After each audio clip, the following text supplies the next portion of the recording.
Music by Manish Gopalganj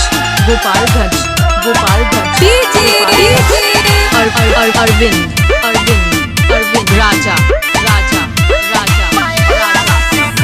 Manish क्या? केहू के नहीं छोड़े हो। अच्छा। लड़का सयन सबका के ही डालतिया थोड़े थोड़े हो।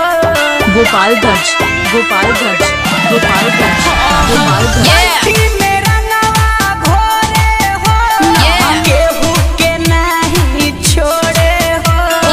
लड़का सयन सबका के ही डालतिया थोड़े थोड़े हो। ऐसे कैसे हो सकता है? सखियन सहेलियन के आइल बिया जार। आए हाय रंग खेले कजली पायला के घर। कोयल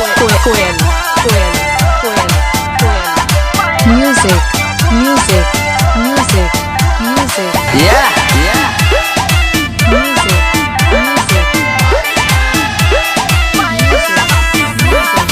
फागुन के फायदा उठावे ले। अच्छा। सब कर मन हरसावेले।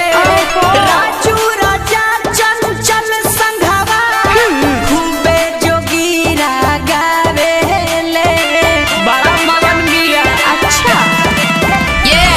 फागुन के फायदा उठावेले। गोपालगंज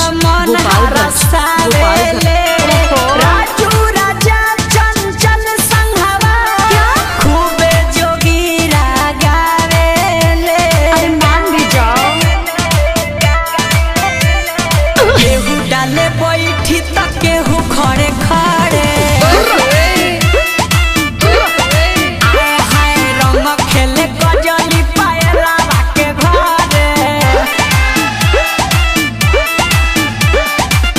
कोयल म्यूजिक मुंबई